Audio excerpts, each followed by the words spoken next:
Great to be here to mark National Biodiversity Week. It leads all around us. It's in our hedgerows, it's in our boglands, rivers, coastlines, and in the native trees that have shaped the story of this island for centuries, particularly native Irish trees, not just for their environmental value, but for the history, folklore, and the identity attached to them.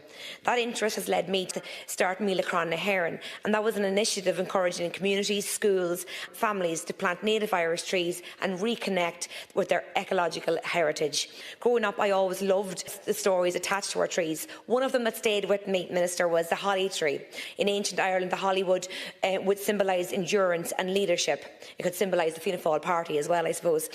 The Cuchulainn carried a sprig of holly, and Lugh, the warrior god, whom County Louth is named after, made his spears from holly. So it's not only attached to Fianna Fáil, but it's also attached to County Louth too. The hawthorn is one of the richest native trees we have for biodiversity. Hundreds of species of insects depend on it for food and shelter.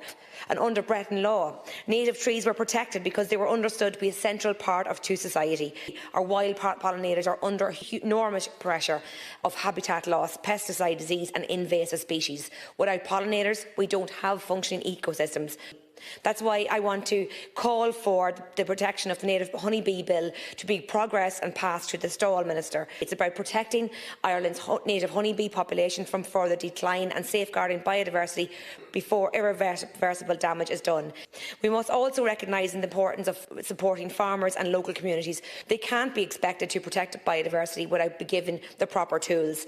I welcome the establishment of the new Invasive Species Bureau. It has to come with proper enforcement. We need tougher inspections, stronger regulation and meaningful fines for those who continue to sell invasive plant species and damage our ecosystems and waterways.